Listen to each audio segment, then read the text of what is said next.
Welcome back to another episode of Infidelity Tales Lab. We're thankful for your continued viewership. Before we begin, tell us, where in the world are you watching from? We love knowing our global reach.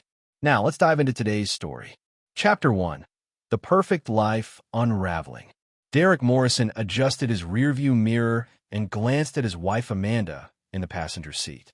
After 12 years of marriage, he still found himself occasionally marveling at how he'd managed to win over the beautiful redhead who'd walked into his construction office looking for a job as an accountant. She sat quietly now, scrolling through her phone, her emerald eyes reflecting the dashboard light as the highway stretched endlessly before them. They were returning from Amanda's sister's wedding in Sacramento, a 3-day affair that had drained Derek both emotionally and financially. Amanda had insisted they stay at the most expensive hotel, buy an elaborate gift, and rent a luxury car for the trip. Derek hadn't minded. His construction company, Morrison Heavy Industries, was pulling in 7 figures annually, and he'd always believed in treating his wife like a queen. "We need gas," Amanda said without looking up from her phone. "There's a station at the next exit." Derek nodded, noting the fuel gauge hovering near empty. The digital clock read 11:47 p.m., and they still had 2 hours of driving ahead of them. The gas station that appeared at exit 47 looked like something from a forgotten era, a single island with 2 pumps under flickering fluorescent lights, attached to a small convenience store with bars on the windows. "I'll go pay inside," Derek said, pulling up to the pump. "Want anything?" "Diet Coke and some gum," Amanda replied, still absorbed in her phone. Derek had built his business on reading people, on understanding motivations, and detecting when something wasn't quite right. It's what had made him successful in the cutthroat world of commercial construction. As he filled the tank, he noticed Amanda typing furiously, her face illuminated by the screen's glow. She seemed more animated than she'd been all weekend. The convenience store's bell chimed as Derek entered. Behind the counter stood a young Hispanic man, maybe mid-20s, with nervous eyes that immediately locked onto Derek's face. The man's name tag read Miguel, and his hands trembled slightly as he straightened some lottery tickets. "Pump 2, Derek said, approaching the counter with Amanda's requested items. Miguel's eyes darted toward the window where Amanda sat in the car, then back to Derek. He rang up the items with shaking fingers, and as Derek handed over his credit card, Miguel did something strange. He grabbed a receipt from the register, scribbled something quickly on the back, and folded it in half. "Sir," Miguel whispered, glancing around the empty store as if someone might be watching. "Take this. Don't let her see." Derek looked puzzled, but something in Miguel's desperate expression made him accept the folded paper. Miguel's hand lingered for a moment, gripping Derek's wrist.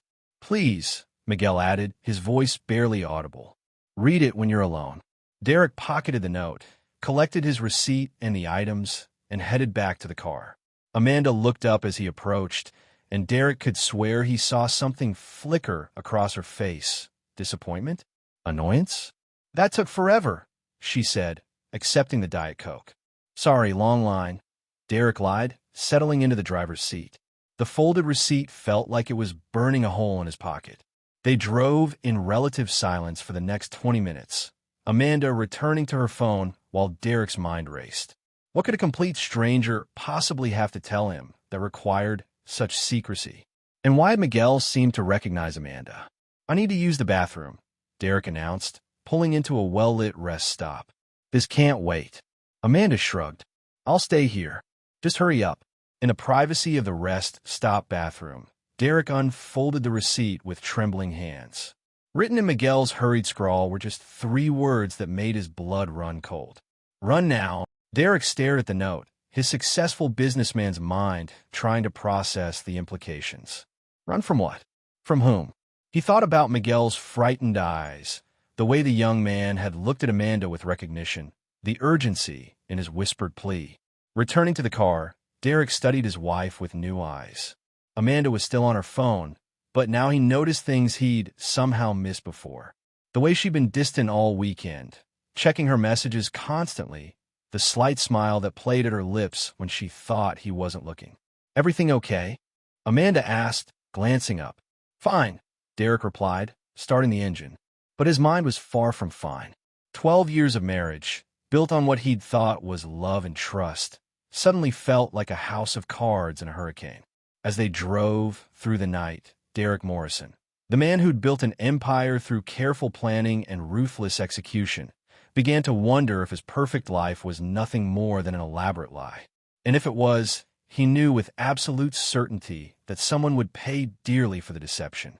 The highway stretched ahead, but Derek's destination was no longer home. His destination was the truth, no matter how brutal it might be. Chapter 2. The Web of Deception. Derek barely slept that night. Amanda had curled up beside him in their king-sized bed, the same bed where they'd made love countless times, where they'd planned their future, where she'd cried in his arms when she'd miscarried 3 years ago. Now it felt like sleeping next to a stranger. The next morning, Amanda announced she was meeting her book club, a monthly tradition Derek had never questioned. She kissed his cheek with lips that suddenly felt cold and hollow. "I'll be back around 4," she said, grabbing her purse and keys. The moment her BMW pulled out of their circular driveway, Derek was on the phone with Tony Ricci, his private investigator. Tony had helped Derek with background checks on potential business partners and had proven both discreet and thorough. "I need you to follow my wife," Derek said without preamble. "Jesus, Derek, you sure about this?" "I've never been more sure of anything in my life."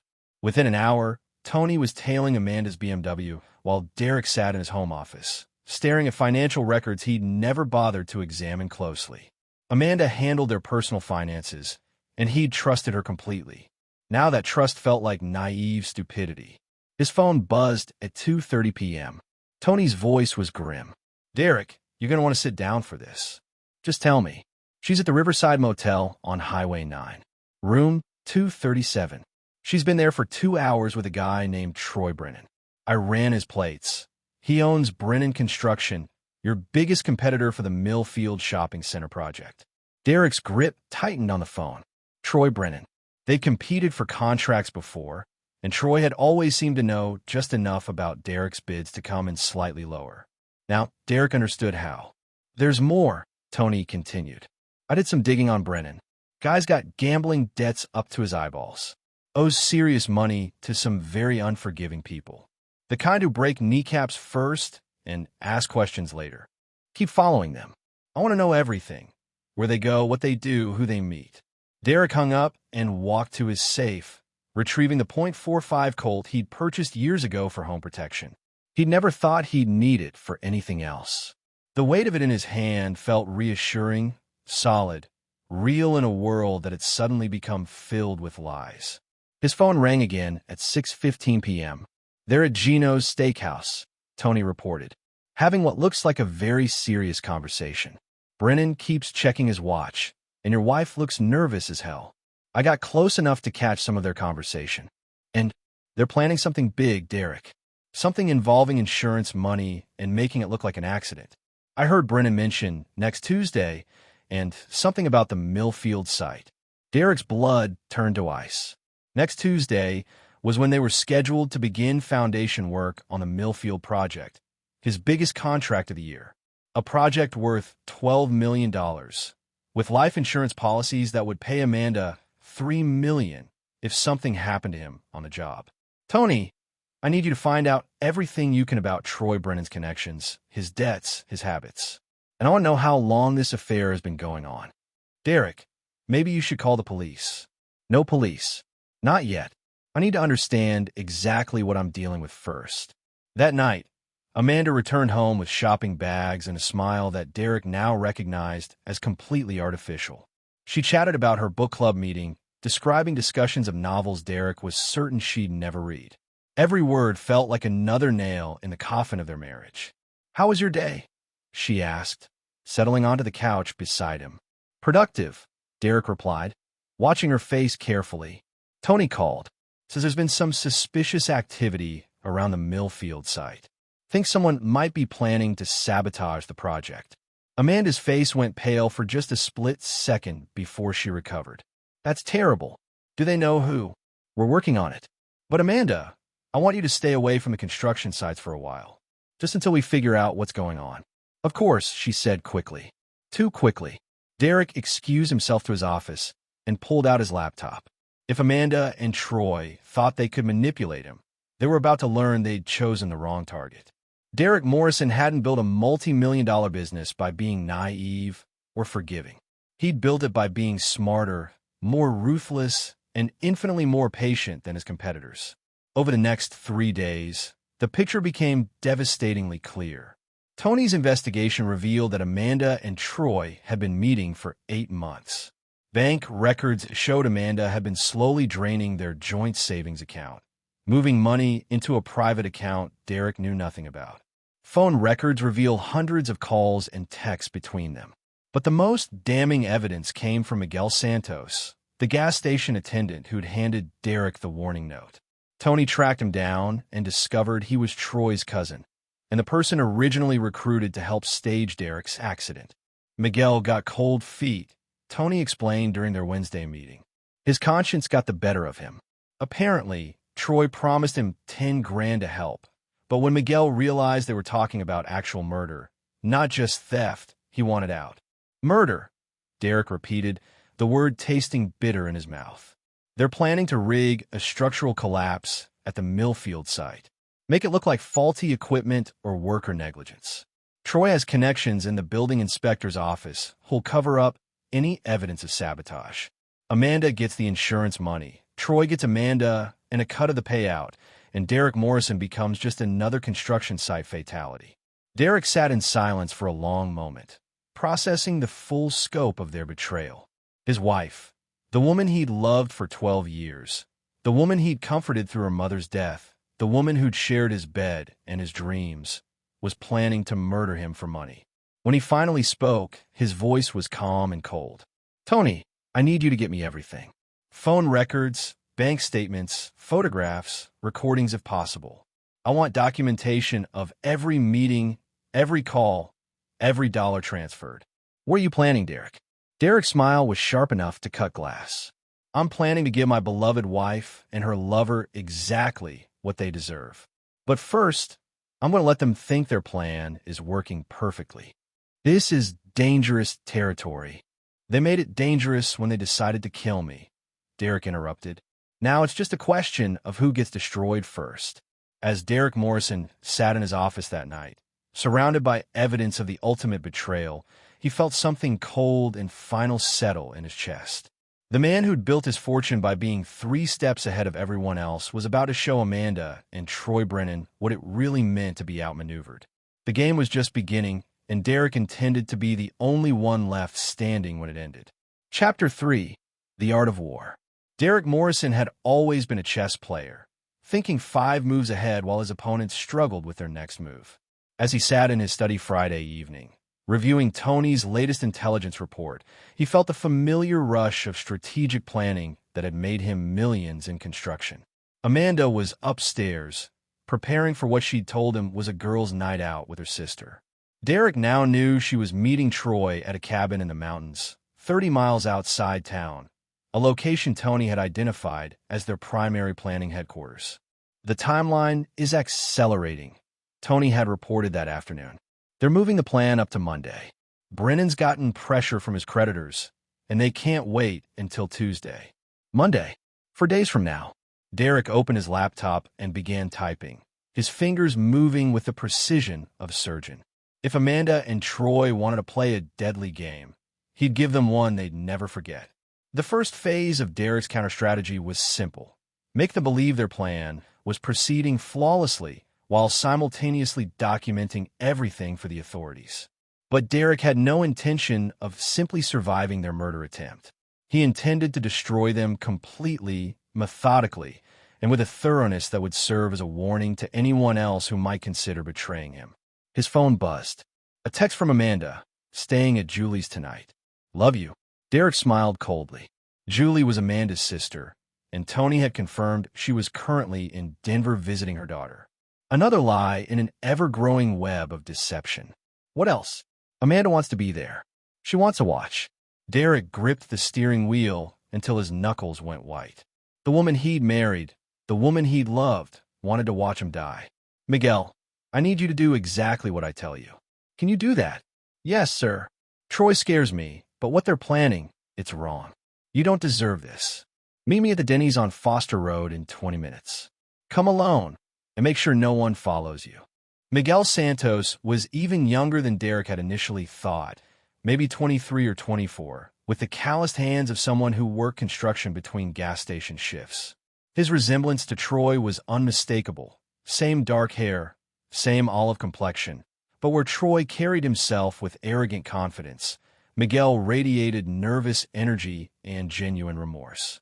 Troy's my cousin, Miguel explained, stirring his coffee with shaking hands. But we ain't close. My mom made me promise to look out for him when he got in trouble with gambling. But this is murder, man. Tell me everything, Derek said. They've been meeting at that cabin for months. Troy showed me pictures of you. Said you were some rich contractor who was making life hard for working people. He made it sound like you deserved it, you know? But then I started reading about your company online. You employ like 200 people. You donate to charity. You're not some evil rich guy. What's the plan for Monday? Miguel's face went pale. Troy's got a guy in the inspector's office, someone who owes him money from poker games. The crane's going to malfunction while you're doing the morning walkthrough. It's supposed to look like the boom hydraulics failed, and the whole thing comes down on you. But it won't be a malfunction. No, sir. Troy's going to cut the hydraulic lines just enough that they'll fail under pressure. When you start the crane up for the morning inspection, boom, no more Derek Morrison. Derek studied Miguel's face, reading the genuine fear and guilt there. Why did you warn me? Because I got a daughter, man. She's only 2, but someday she's going to ask me what kind of man her daddy was. I don't want to have to tell her I helped kill an innocent person for money. Miguel, I'm going to ask you to do something dangerous. If you say no, I'll understand, but if you say yes, I'll make sure you and your daughter are taken care of for life. Miguel met Derek's eyes. What do you need? I need you to go through with helping Troy, but I need you to document everything.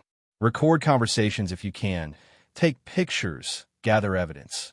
Can you do that without getting caught? I think so. Troy trusts me because we're family. Derek reached into his jacket and pulled out an envelope containing $5,000 in cash. This is just the beginning.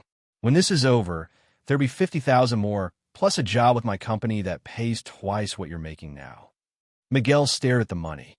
Why are you doing this? Why not just call the police? Derek's smile was cold and calculating. Because I don't just want to stop them, Miguel. I want to destroy them so completely that they'll wish they'd never been born. And for that, I need them to think their plan is working right up until the moment it all falls apart. What if they kill you before you can stop them?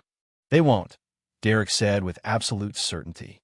Because I'm going to be 3 steps ahead of them every minute of every day until this is over. That weekend, Derek played the role of unsuspecting husband perfectly. He was affectionate with Amanda, discussed their upcoming vacation plans, and even suggested they renew their vows for their upcoming anniversary. Amanda's responses were enthusiastic and loving, each word a masterpiece of deception.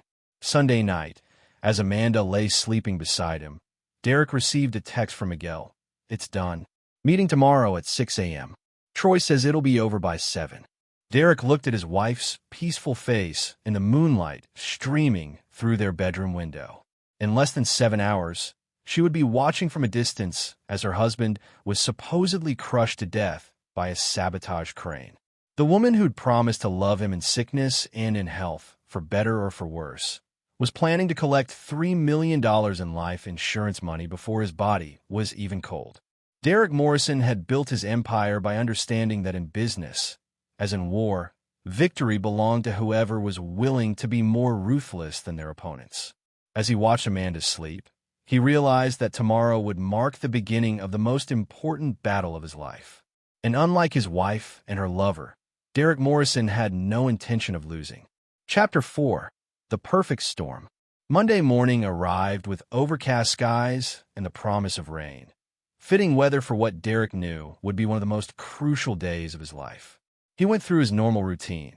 Coffee, shower, quick scan of construction reports, kiss goodbye to Amanda, who wished him a safe day at work with what Derek now recognized as barely concealed anticipation.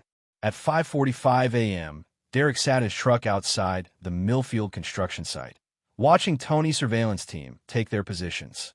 Miguel's van was already parked across the street, positioned to record everything that would happen in the next hour. Derek's phone buzzed with a text from Miguel. "Troy here. Setting up now. Equipment exactly where you said it would be."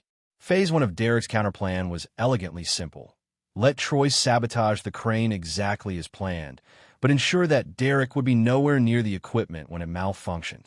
Tony's team had identified the perfect vantage point where Amanda would be watching. A hill overlooking the construction site, approximately 400 yards away. At 6:15 a.m., Derek entered the construction site through the main gate, making sure to wave at the security camera. He wanted a clear record of his arrival time. Miguel's surveillance would show Troy making final adjustments to the crane's hydraulic system, believing Derek would be conducting his routine morning inspection in 15 minutes. Derek's phone rang. Tony's voice was tense. Target acquired. Amanda's in position on the hill, has binoculars trained on the crane. She's got a clear view of everything. Perfect. Miguel, you there? Yes, sir. Troy just finished with the hydraulics. He's telling me to get ready to call 911 when the accident happens. Remember, act shocked when it goes down. You're just an innocent bystander who happened to witness a tragic workplace accident. At exactly 6:30 a.m., Derek walked toward the crane, hard hat in place, clipboard in hand, playing the role of the unsuspecting victim. He climbed into the operator's cab and began the startup sequence, knowing that Troy and Amanda were watching every movement. The hydraulic system engaged with a mechanical whine that sounded perfectly normal. Derek operated the boom controls, lifting and rotating exactly as he would during a standard inspection. For 30 seconds, everything functioned smoothly. Then Derek activated the emergency shutdown and quickly exited the cab, disappearing behind a concrete barrier just as the sabotaged hydraulic lines finally gave way. The crane's boom came down with devastating force, crushing the operator's cab exactly where Derek should have been sitting. The sound of twisted metal and shattering glass echoed across the construction site like thunder. Miguel's panicked voice carried across the site. "Oh my God! Call 911. Derek's under there." Derek smiled grimly as he crouched behind the concrete barrier. Let Amanda think she'd succeeded. Let her start planning how to spend his life insurance money. Meanwhile, Tony's cameras were recording every moment of her reaction from the hillside. Derek's phone buzzed with texts from concerned employees and suppliers who'd heard about the accident on emergency scanners. The performance was flawless. 20 minutes later, as emergency responders combed through the wreckage looking for Derek's body, Tony called with an update. "Amanda just called someone. She's crying, but Derek, these aren't tears of grief. She looks relieved, almost excited." "Who did she call?" "Brennan. He should be arriving any minute to console the grieving widow." Derek made his way off the construction site through a rear exit Tony's team had identified, slipping away undetected while first responders continued their search. The official story would be that Derek Morrison's body had been completely destroyed in the crane collapse.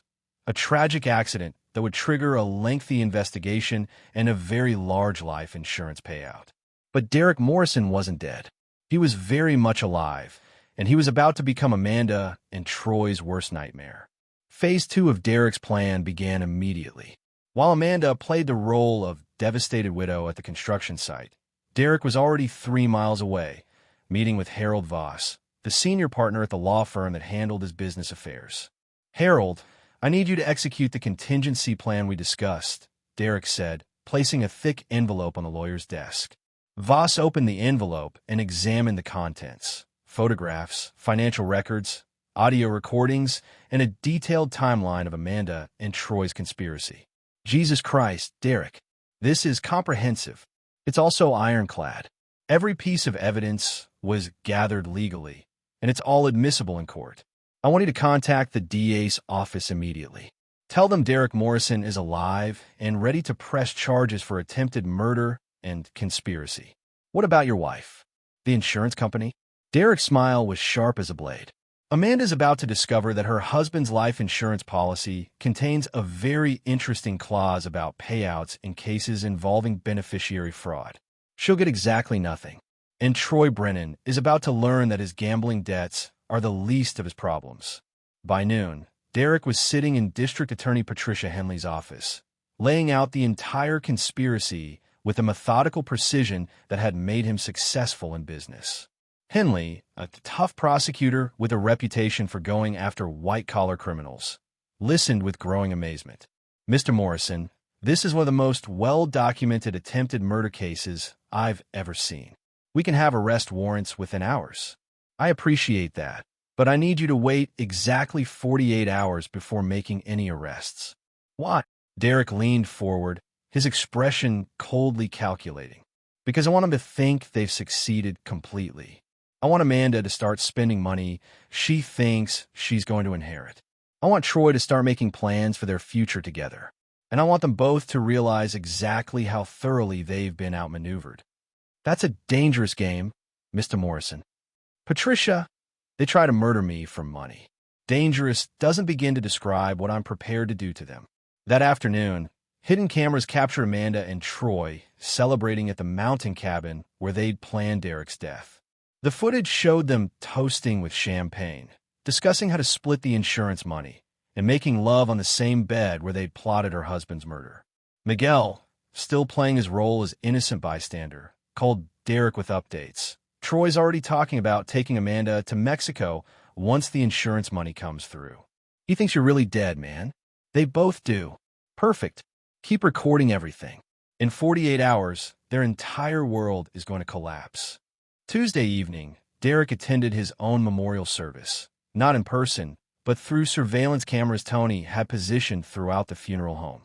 He watched Amanda play the grieving widow flawlessly, accepting condolences from business associates, friends, and family members who had no idea they were witnessing an elaborate performance. The most sickening moment came when Amanda gave a tearful eulogy about their perfect marriage and Derek's dedication to his family and employees. Every word was a lie, delivered with Oscar-worthy conviction to an audience that included people who genuinely cared about Derek. "She's good," Tony observed, watching the surveillance feed with Derek. "If I didn't know the truth, I'd believe every word." "She's had 12 years to perfect the performance," Derek replied coldly. But the show's almost over. Wednesday morning brought the news Derek had been waiting for. Amanda had contacted the insurance company to begin processing his death benefit claim. She'd also made appointments with 3 different investment advisors to discuss managing her late husband's estate. Troy, meanwhile, had called his creditors to assure them that his debts would be paid within weeks. He'd even put a deposit down on a new truck and started looking at houses in Mexico. It was time for the final act. Derek placed a call to Patricia Henley. 48 hours are up. It's time to bring them in. Are you sure you're ready for this? Once we make arrests, there's no going back.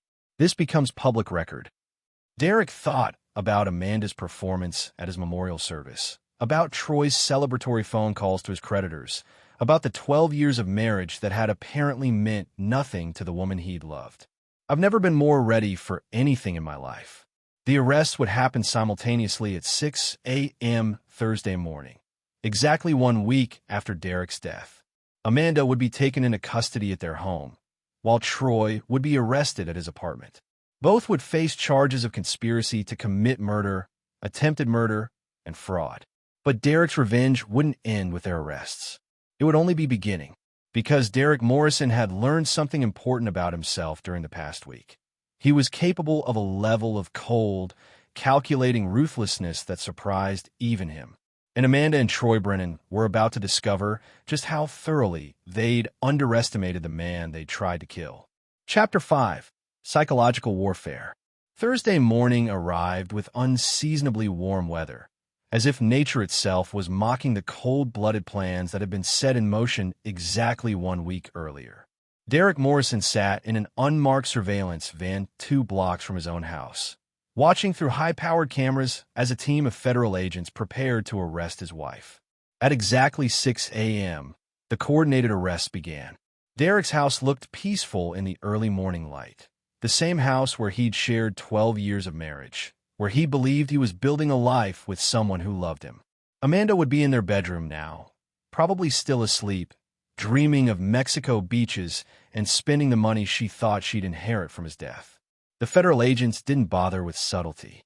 They pounded on the front door with the kind of authority that left no room for negotiation. Through the surveillance feed, Derek watched Amanda stumble to the door in her bathrobe, still half asleep and completely unprepared for what was about to happen. "Amanda Morrison, you're under arrest for conspiracy to commit murder and attempted murder in the first degree." Derek couldn't hear her exact words, but he could see Amanda's face through the telephoto lens. The progression of emotions was fascinating to watch. Confusion, then disbelief, then growing horror as the reality of her situation became clear. "Where's my husband?" she demanded, loud enough for the surveillance equipment to pick up. "My husband is dead. What are you talking about?" Agent Sarah Collins, the FBI's lead investigator on the case, stepped forward with a manila folder containing photographs. "Mrs. Morrison, your husband is very much alive, and he has some very interesting things to tell us about your recent activities." Derek watched Amanda's face go completely white.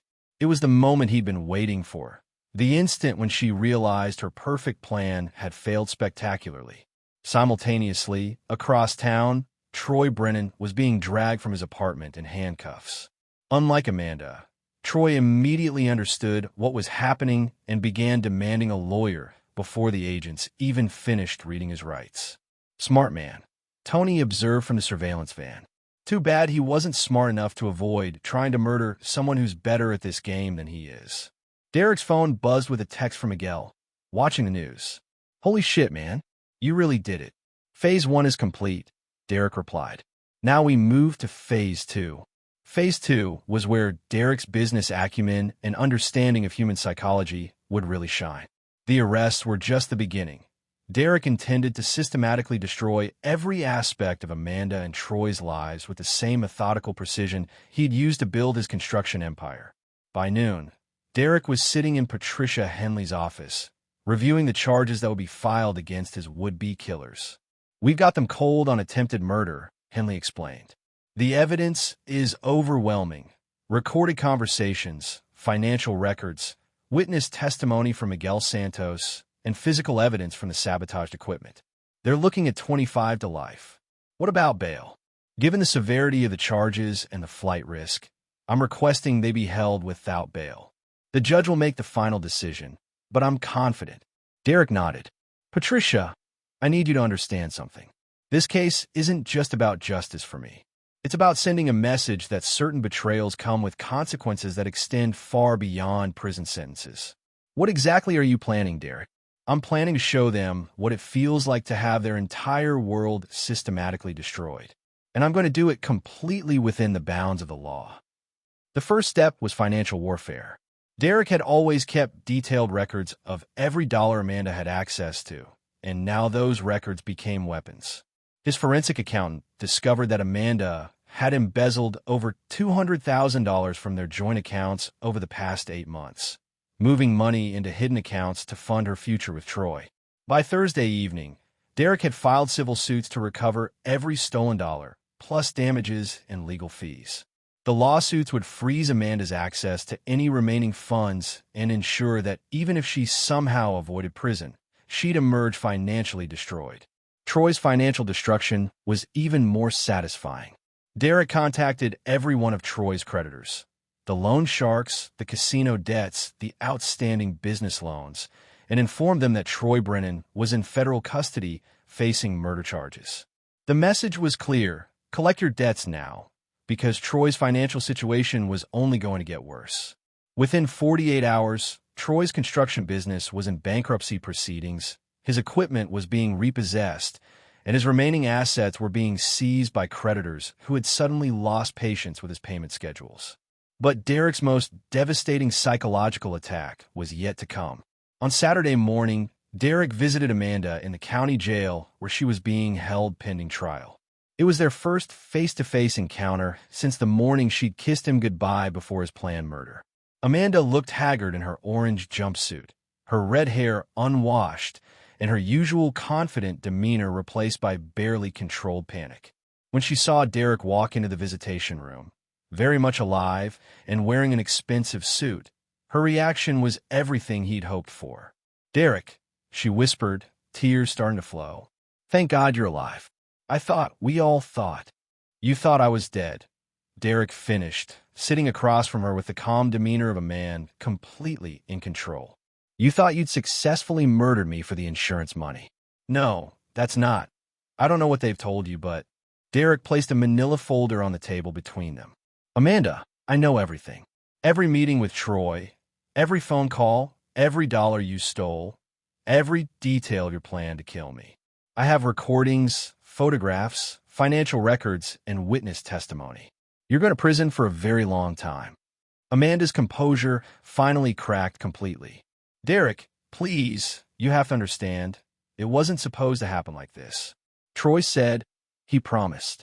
Troy promised you what? That murdering me would solve all your problems? That you could start a new life with my money. I love you, Amanda sobbed. I've always loved you. This was all Troy's idea. Derek studied his wife's face, looking for any trace of the woman he'd thought he'd married. All he saw was a stranger wearing Amanda's face, a manipulative sociopath who was now trying to save herself by throwing her co-conspirator under the bus. Amanda, I want you to listen very carefully, Derek said, his voice calm and cold. I'm going to make sure you get the maximum possible sentence. I'm going to testify against you in vivid detail. I'm going to make sure every person in our social circle, every member of your family, everyone who ever knew us as a couple understands exactly what you tried to do to me. Derek, please. I'm not finished. I'm also going to make sure that when you get out of prison, if you get out of prison, you have absolutely nothing left. No money, no property, no reputation, no future. You try to erase me from existence, Amanda. Now I'm going to return the favor. Derek stood to leave, then paused at the door. Oh, and Amanda, Troy's already trying to make a deal with the prosecutors. He's planning to testify that the whole thing was your idea.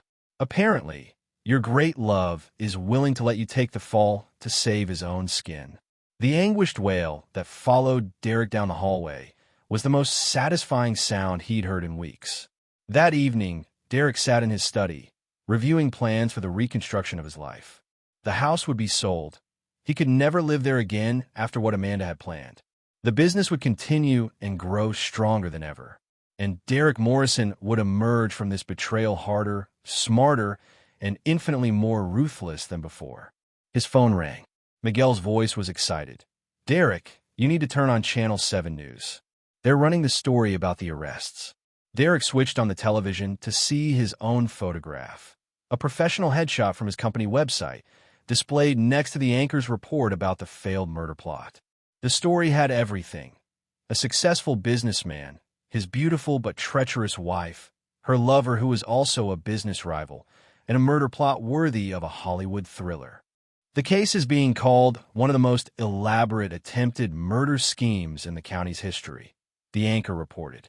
Morrison Construction CEO is cooperating fully with authorities, and sources say the evidence against the defendants is overwhelming. Derek smiled coldly. By tomorrow, the story would be picked up by national news outlets. Amanda and Troy would become cautionary tales, their names forever associated with greed, betrayal, and spectacularly failed criminal schemes. But Derek's revenge was far from complete. The trial would provide opportunities for even more comprehensive destruction of his enemies' lives. And Derek Morrison, the man who'd built an empire through careful planning and ruthless execution, was just getting started. Chapter 6: The Reckoning Approaches. 3 months later, Derek Morrison stood at the floor-to-ceiling windows of his new penthouse office, looking out over the city where he'd built his empire and nearly lost his life. The view was spectacular. 30 floors above the streets where ordinary people lived their ordinary lives, unaware that they were looking up at a man who had recently stared death in the face and emerged stronger than ever. The legal proceedings had moved with surprising speed, thanks largely to the overwhelming evidence Derek had meticulously gathered.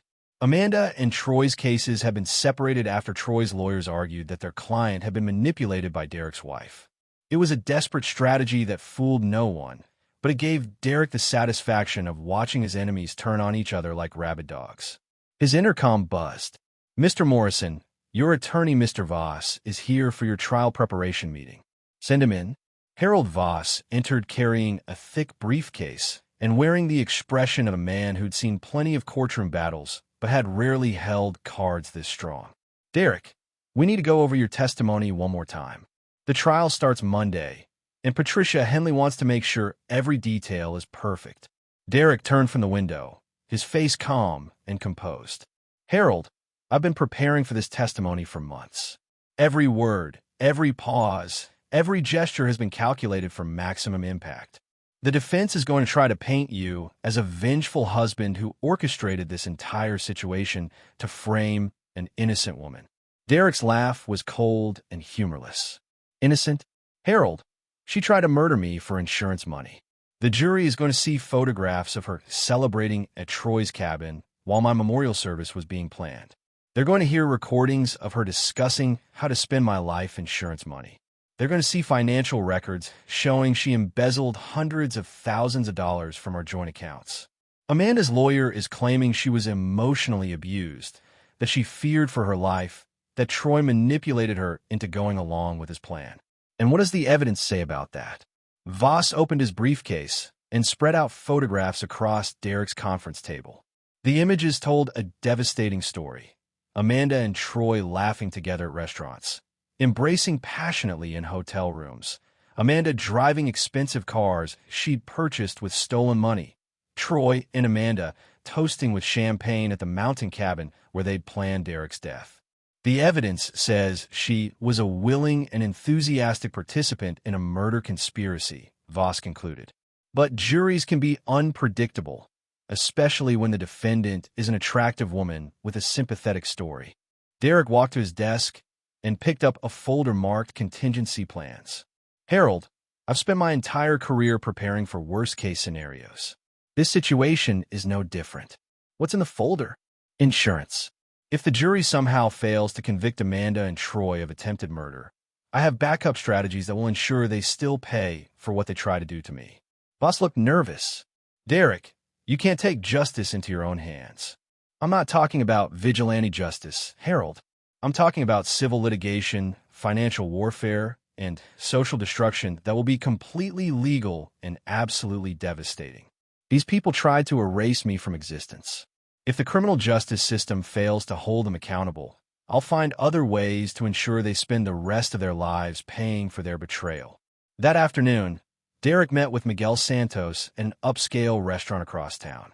Miguel had cleaned up nicely, gone with a gas station uniform and nervous demeanor, replaced by a well-tailored suit and the confident bearing of a man whose conscience was finally clear. "You look good, Miguel. How's the new job working out?" "It's incredible, Derek. I'm making more money than I ever dreamed of, and your crew chief says I have real potential in construction management." Miguel paused, stirring his coffee. "I still can't believe this all started with me working a night shift at a gas station. You did the right thing when it mattered most. That's worth something in this world. What do you think is going to happen to them?" "Amanda and Troy." Derek's expression hardened. "They're going to learn that certain betrayals carry consequences that extend far beyond prison sentences. Even if they somehow avoid conviction, which they won't, their lives as they knew them are over." "You really think the jury will convict?" "Miguel, you're going to testify about overhearing their murder plot. Tony's surveillance team is going to present photographs and recordings that prove premeditation. The forensic accountant is going to show financial records that prove Amanda's embezzlement and Troy's gambling debts. The equipment expert is going to demonstrate exactly how they sabotaged the crane." Derek leaned forward, his voice taking on the tone of a man who'd spent years closing complex business deals. "But most importantly, I'm going to take the stand and look each juror in the eye as I describe what it feels like to discover that your wife of 12 years is planning to murder you for money. By the time I'm finished testifying, the jury won't just want to convict Amanda and Troy. They'll want to throw away the key." That evening, Derek drove to the construction site where his death had been staged 3 months earlier. The crane had been repaired and was back in service, but Derek could still see the scars in the concrete where the sabotage boom had crashed down. The Millfield Shopping Center project was nearly complete now, a testament to Derek's determination to not let his enemies destroy what he'd built. His phone rang.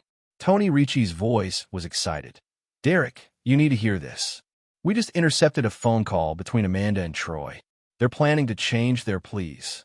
To what? Amanda's going to claim temporary insanity, and Troy's going to plead guilty to a lesser charge in exchange for testifying against her. They're trying to save themselves by destroying each other. Derek smiled grimly. Perfect. Let them fight each other like animals. It'll make the prosecution's job even easier. There's more. Amanda's family is talking about mortgaging their house to pay for her defense. They still believe she's innocent, that you somehow framed her. They'll learn the truth when the evidence is presented at trial. And when they do, Amanda will lose the last shred of support she has left. As Derek drove home to his new apartment, he'd sold the house he'd shared with Amanda and moved into a luxury high-rise downtown. He reflected on how much his life had changed in just a few months. The man who'd been a trusting husband was gone, replaced by someone harder, colder, and infinitely more dangerous to those who might consider betraying him. The trial would begin in 4 days. Derek had spent weeks preparing for his testimony, practicing in front of mirrors and mock juries until every word was perfect. He'd chosen his wardrobe carefully. A dark navy suit that conveyed authority and respectability, a tie that suggested success without ostentation, shoes that whispered rather than shouted about wealth. But more than his appearance, Derek had prepared his mindset. He would be calm, controlled, and devastatingly effective on the witness stand. He would look directly at Amanda as he described her betrayal, forcing her to confront the consequences of her actions. He would speak to the jury as one human being to another, helping them understand the profound violation of trust that attempted murder represented. And when his testimony was complete, when the jury had heard every detail of Amanda and Troy's conspiracy, Derek Morrison would finally have the justice he'd been methodically, patiently, ruthlessly pursuing. The reckoning was almost at hand. Chapter 7. Justice Served Cold. Monday morning arrived with crisp autumn air and crystal-clear skies. Perfect weather for what Derek Morrison knew would be the most important day of his life since that night at the gas station when Miguel Santos had slipped him a warning that saved everything. The courthouse was an imposing granite structure that had witnessed decades of human drama, but rarely had it seen a case with stakes as personal and devastating as People versus Amanda Morrison and Troy Brennan. Derek arrived 30 minutes early, dressed in his carefully chosen navy suit, projecting the calm confidence of a man who had spent months preparing for this moment. The media attention was intense. Local news trucks lined the street, and reporters with cameras tried to catch Derek's attention as he walked up the courthouse steps. The story had captured public imagination. A successful businessman nearly murdered by his wife and her lover, saved only by the guilty conscience of a gas station attendant who happened to be the would-be killer's cousin. "Mr. Morrison," a reporter called out, "how do you feel about facing your wife in court today?" Derek paused at the courthouse entrance, looked directly into the camera, and spoke with the calm authority that had made him millions in construction. "Today is about justice. It's about holding people accountable for their actions. And it's about showing that some betrayals carry consequences that extend far beyond what the perpetrators ever imagined." Inside the courtroom, Derek took his seat in the gallery behind the prosecution table, where Patricia Henley was arranging her files with the methodical precision of a surgeon preparing for a complex operation.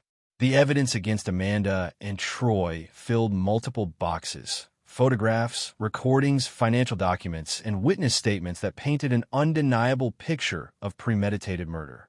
At exactly 9 a.m., Amanda was led into the courtroom in shackles and an orange jumpsuit. Derek studied his wife's face as she sat at the defense table, noting how 3 months in county jail had changed her. Gone was the confident, beautiful woman who had kissed him goodbye on the morning of his planned murder. In her place sat a hollow-eyed stranger who looked like she'd aged years in just a few months. Troy entered separately, his own legal team having convinced him that cooperating with prosecutors offered his only chance of avoiding a life sentence. He looked even worse than Amanda. The stress of mounting legal bills and the constant threat of violence from unpaid creditors had taken a visible toll. Judge Martin Hendricks called the court to order, and the trial that Derek had been anticipating for months finally began. Patricia Henley's opening statement was a masterpiece of prosecutorial storytelling. She walked the jury through the entire conspiracy chronologically, from Amanda's first affair with Troy to their final celebration at the mountain cabin while Derek's memorial service was being planned. Ladies and gentlemen of the jury, Henley concluded, this case is about greed, betrayal, and attempted murder in its most cold-blooded form. The defendants didn't just plan to kill Derek Morrison. They planned to profit from his death while pretending to mourn him. They calculated that his life was worth exactly $3 million in insurance money, and they came within minutes of collecting that blood money. Amanda's defense attorney, an expensive criminal lawyer named Robert Shun, tried to paint his client as a victim of domestic abuse and Troy's manipulation. It was a desperate strategy that crumbled the moment the prosecution began presenting evidence. Miguel Santos was the first witness, and his testimony was devastating. Dressed in a crisp suit and speaking with quiet dignity, Miguel described overhearing Troy and Amanda planning Derek's murder at the mountain cabin, the pressure Troy had put on him to participate, and his ultimate decision to warn Derek instead. "Why did you decide to warn Mr. Morrison?" Henley asked. Miguel looked directly at the jury. "Because I have a 2-year-old daughter, and someday she's going to ask me what kind of man her father was. I couldn't live with myself if I let an innocent person be murdered for money." Amanda's lawyer tried to shake Miguel's testimony during cross-examination, suggesting he was lying to avoid prosecution for his own role in the conspiracy. But Miguel's story remained consistent. His demeanor remained credible, and his motivation, protecting an innocent man while preserving his own conscience, resonated powerfully with the jury.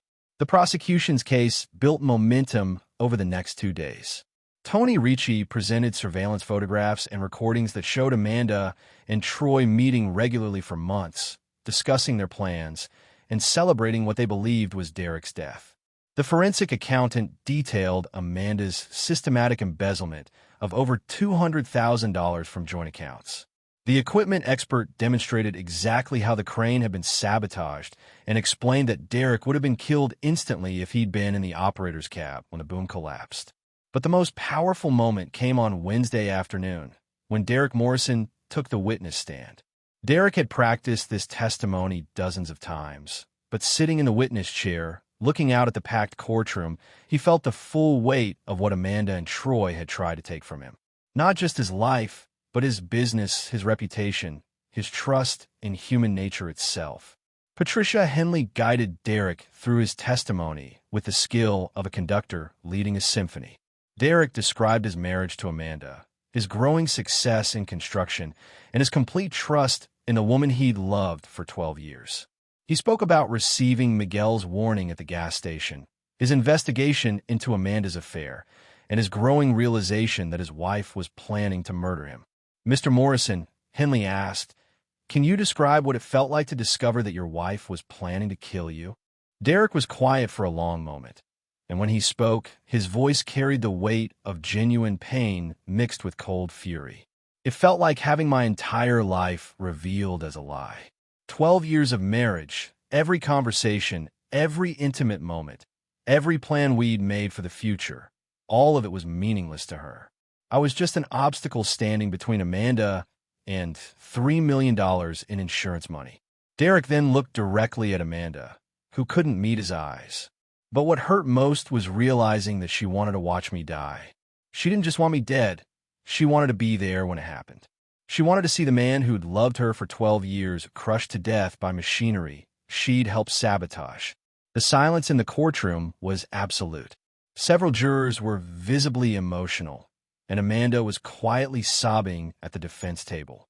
"Mr. Morrison," Henley continued, "how has this experience changed you?" Derek's answer was measured and cold.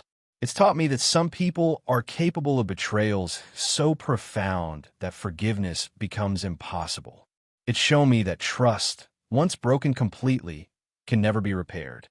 And it's made me understand that when someone tries to destroy your life, the only appropriate response is to ensure they face consequences severe enough to match their actions."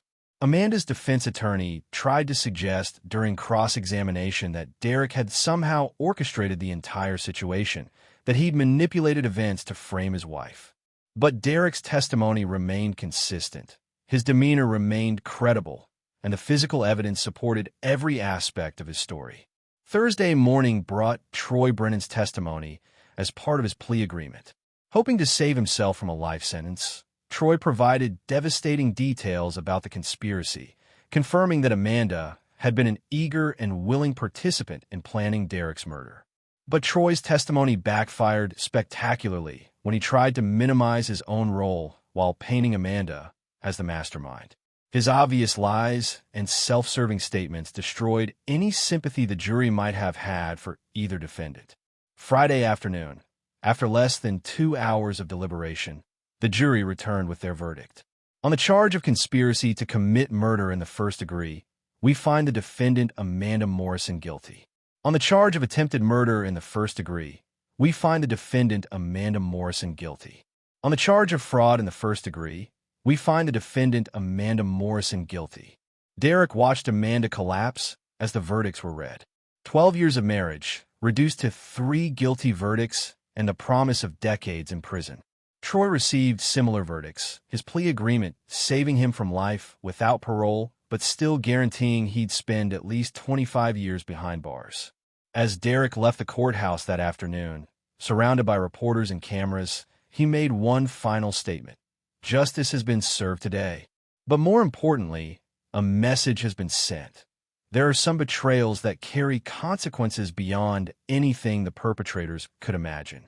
I hope Amanda and Troy have time to think about that during their very long prison sentences. That evening, Derek sat alone in his penthouse apartment, looking out over the city lights. The criminal trial was over, but his revenge was not yet complete. There would be civil suits to recover damages.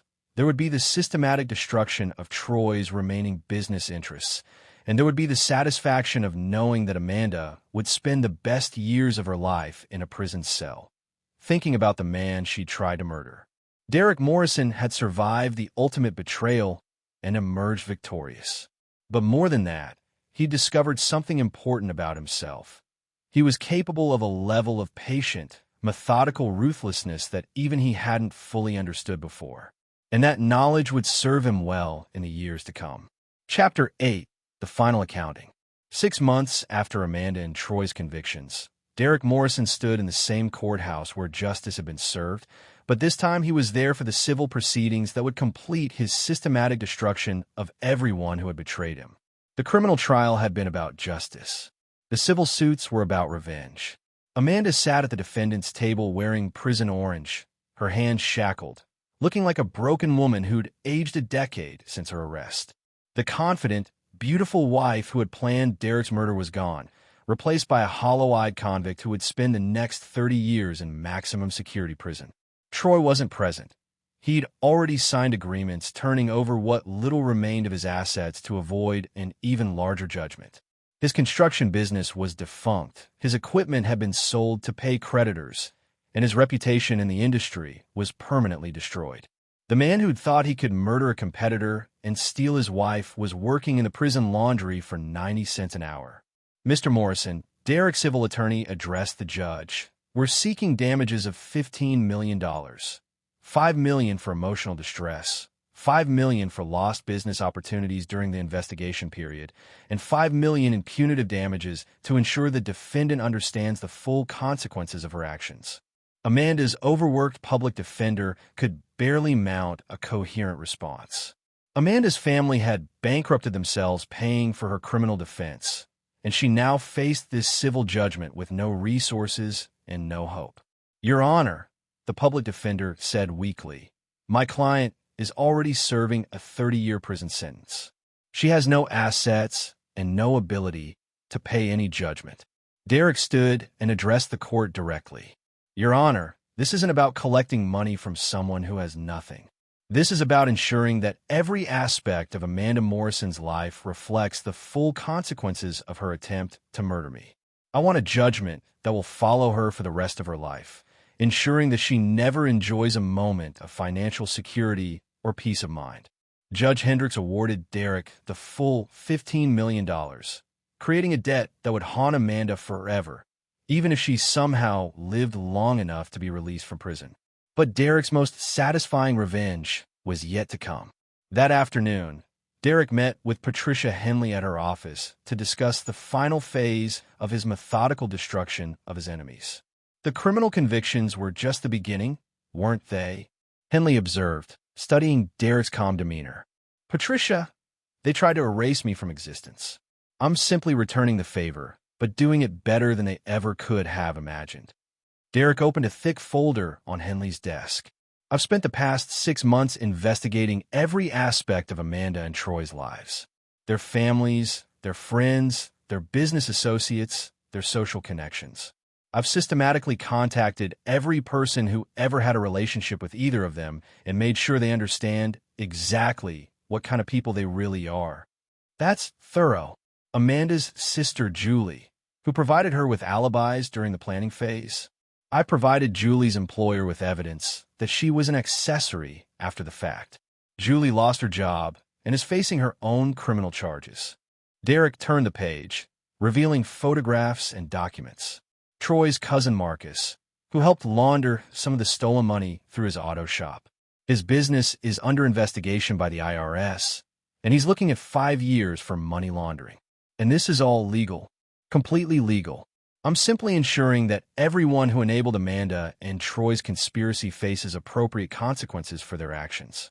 Derek's systematic revenge extended beyond criminal accomplices. He'd used his business connections and financial resources to ensure that Amanda's family members lost jobs, faced foreclosure proceedings, and found themselves ostracized from social circles that no longer wanted to associate with the family of a convicted murderer. It was ruthless, comprehensive, and utterly devastating.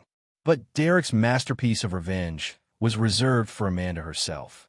That evening, Derek visited Amanda in prison for the second and final time. She looked even worse than she had at the civil trial. Thinner, grayer, with the defeated posture of someone who'd lost everything and knew it would never get better. Derek, Amanda said quietly as he sat across from her in the visitation room. I've been hoping you'd come. Have you now? I need you to know that I'm sorry. Not because I got caught, but because I finally understand what I threw away. What we had was real, Derek. Our marriage meant something, even if I lost sight of that. Derek studied his former wife's face, looking for any trace of manipulation or deception. All he saw was genuine remorse, which somehow made her betrayal even more unforgivable. Amanda, I want you to understand something very clearly. I didn't come here for your apology. I came here to tell you exactly what your life is going to look like for the next 30 years. Amanda's face went pale. You'll never have privacy again. Every phone call will be monitored. Every letter will be read. Every visitor will be screened. You'll work for slave wages at whatever job the prison assigns you, and every penny you earn will go toward the $15 million judgment you can never hope to pay. Derek leaned forward, his voice taking on the cold precision that had made him millions in business. Your family has been destroyed. Your sister is facing criminal charges. Your parents lost their house paying for your defense. Your few remaining friends have been shown exactly what kind of person you really are. Derek, please. I'm not finished. When you're released, if you're released, you'll be in your 60s with no money, no home, no family, and no prospects. You'll be a convicted murderer who spent the best years of her life in prison, and every background check for the rest of your existence will remind the world of what you tried to do to me. Amanda was openly crying now, but Derek felt no sympathy. He felt only the cold satisfaction of a job completed perfectly. But most importantly, Amanda, I want you to know that I've rebuilt everything you tried to destroy. My business is more successful than ever. I've remarried, a woman who actually loves me instead of planning to murder me. I have the family and the life I always wanted, while you have exactly what you deserve. Derek stood to leave, then paused at the door. Oh, and Amanda, Troy is planning to appeal his conviction, and his lawyers think testifying that the entire murder plot was your idea might get his sentence reduced. Apparently, your great love is still trying to destroy you to save himself. The sound of Amanda's anguished sobs followed Derek down the prison corridor, but he felt no satisfaction in her pain. He felt only the calm completion that comes from a job done thoroughly and well. 2 years later, Derek Morrison stood at the altar of the same church where he'd married Amanda 15 years earlier, exchanging vows with Sarah Chun, the forensic accountant who'd helped unravel Amanda's financial crimes. Sarah was everything Amanda had pretended to be: intelligent, loyal, genuinely loving, and utterly trustworthy. The wedding was attended by Miguel Santos, now Derek's construction foreman and one of his closest friends, and Tony Ricci, who'd become Derek's head of security for the expanded Morrison Heavy Industries empire. As Derek kissed his new bride, he reflected on how profoundly the betrayal had changed him. The trusting husband who'd believed in unconditional love was gone, replaced by someone harder, more cautious, and infinitely more dangerous to those who might consider crossing him. Amanda Morrison was now prisoner number 47829 at the women's maximum security facility, working in the prison kitchen for 90 cents an hour and facing the possibility of dying behind bars. Troy Brennan was serving his sentence at a men's facility 300 miles away, his appeals having been denied and his former life completely erased. Derek Morrison had survived the ultimate betrayal and emerged not just victorious, but transformed into someone who would never again be vulnerable to the kind of devastating deception that had nearly cost him his life. As he danced with his new wife at their wedding reception, Derek smiled with the quiet satisfaction of a man who had achieved perfect justice. Some betrayals, he'd learned, require consequences that extend far beyond anything the perpetrators could have imagined. And Derek Morrison had delivered those consequences with the same methodical precision that had made him millions in construction, completely, ruthlessly, and permanently. Chapter 9. The New Foundation. 5 years after the gas station warning that saved his life, Derek Morrison stood in his corner office on the 40th floor of Morrison Tower, the gleaming headquarters of what had become the largest construction empire on the West Coast. The company that Amanda had tried to inherit through murder now employed over 2,000 people and generated revenues approaching $500 million annually. The view from Derek's office encompassed the entire city, including the county jail where Amanda had first been held, the courthouse where justice had been served, and the construction sites where Derek's crews were building the future.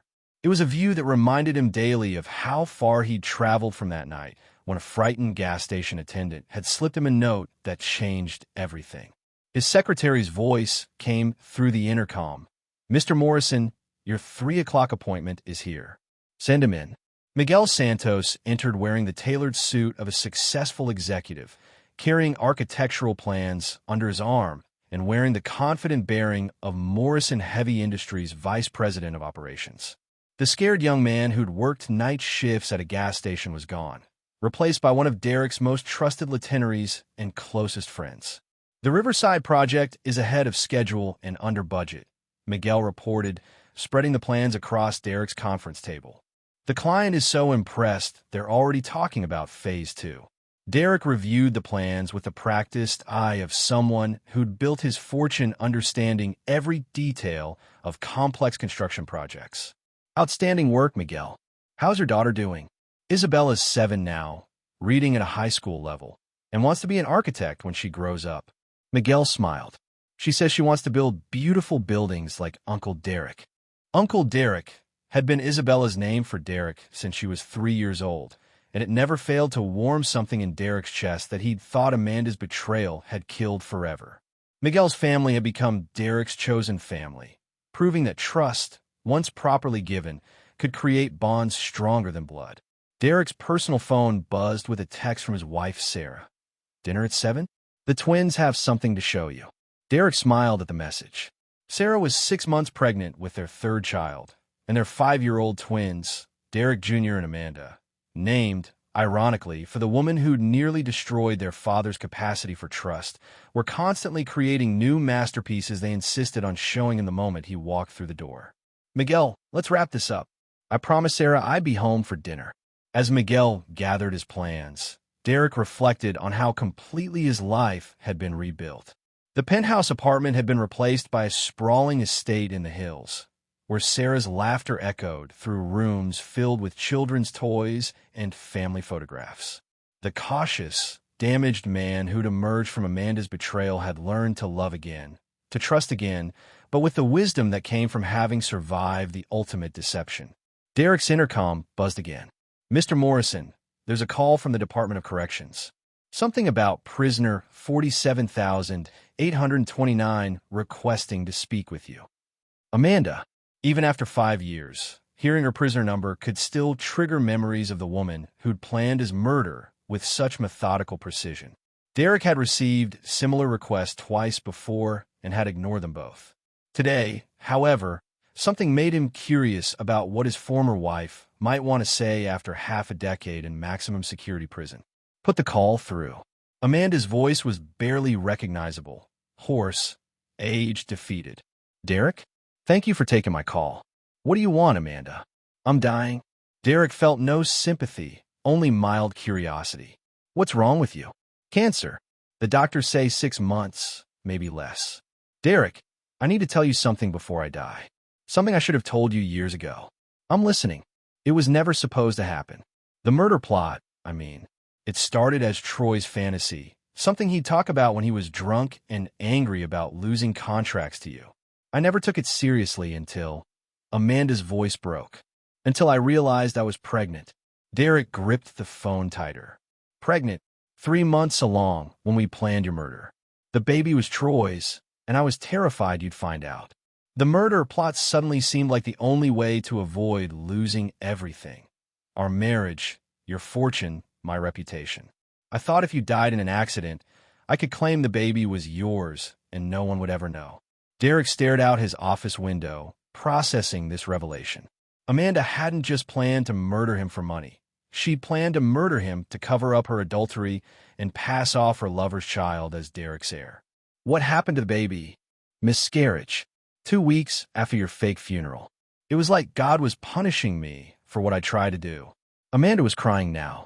"Derek, I've had 5 years to think about what I threw away. What we had was real. Our marriage was real. I destroyed something beautiful for something that was never worth having." Derek's voice was cold as winter steel. "Amanda, you called me to tell me you're dying, and you expect what exactly? Forgiveness? Sympathy? I expect nothing.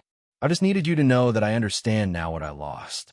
You were the best man I ever knew, and I tried to kill you for money and a fantasy that was never real.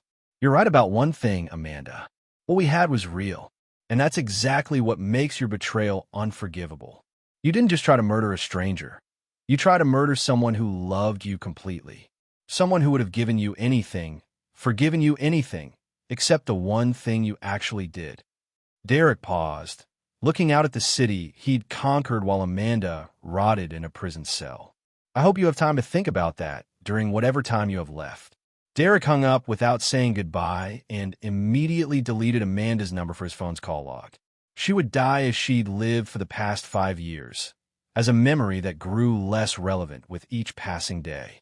That evening, Derek arrived home to find his twins waiting by the front door with a banner they'd made in art class. "Happy Father's Day, Daddy." It was 2 months early, but their enthusiasm was infectious. Sarah greeted him with a kiss and the kind of genuine smile that Derek had forgotten was possible during his marriage to Amanda. "How was your day?" "Interesting. I'll tell you about it later. Right now, I want to see what masterpieces the twins have created." As Derek played with his children and helped Sarah prepare dinner, he reflected on the phone call with Amanda. Her revelation about the pregnancy added another layer to her betrayal, but it didn't change anything fundamental. She'd still planned his murder with cold precision, still celebrated what she thought was his death, still chose money and lust over love and loyalty. The difference was that Derek Morrison no longer defined himself by Amanda's betrayal. He'd built something better, something stronger, something that honored the man he'd been before that night at the gas station, while incorporating the hard-won wisdom he'd gained afterward. After dinner, as Derek tucked his children into bed, 5-year-old Derek Jr. asked the question that had become their nightly ritual. "Daddy, tell us the story about Uncle Miguel and the gas station." Derek settled into the chair between their beds and began the story he'd told hundreds of times, but never tired of telling. Once upon a time, there was a man who thought he knew everything about the people he loved. But one night, at a gas station far from home, He learned that sometimes the most important warnings come from the most unexpected places. As Derek told the story, he edited out the violence and betrayal, focusing instead on themes of courage, loyalty, and the importance of choosing to help others even when it's dangerous or difficult. His children didn't need to know about Amanda's treachery or Derek's methodical revenge. They needed to know that good people sometimes face terrible challenges, but that honor, persistence, and careful planning could overcome even the most devastating betrayals. Later that night, as Derek held Sarah while she slept, he thought about the strange journey that had brought him to this moment. Amanda's betrayal had nearly destroyed him, but had also revealed strengths he hadn't known he possessed and taught him lessons that had made everything afterward possible. Derek Morrison had learned to love again, but carefully. He'd learned to trust again, but wisely. He'd learned that some people were capable of betrayals so profound that forgiveness became impossible, but he'd also learned that such betrayals didn't have to define the rest of his life. Amanda would die in prison within months. A forgotten woman whose greatest accomplishment had been showing Derek Morrison exactly what he was capable of when pushed to his limits. Troy would spend at least another 20 years behind bars, his dreams of wealth and freedom reduced to memories that grew dimmer with each passing day. But Derek Morrison would wake up tomorrow in a house filled with love, surrounded by people who'd chosen to build something together rather than tear down. He'd go to work in a company that employed thousands of people and created something lasting and valuable. He'd come home to children who thought he was a hero and a wife who loved him not despite his flaws, but because of his strength. As Derek drifted off to sleep, his last thought was of Miguel Santos, the frightened young man whose moral courage had saved everything. Tomorrow, Derek would call Miguel and suggest they take their families on a weekend trip to the mountains.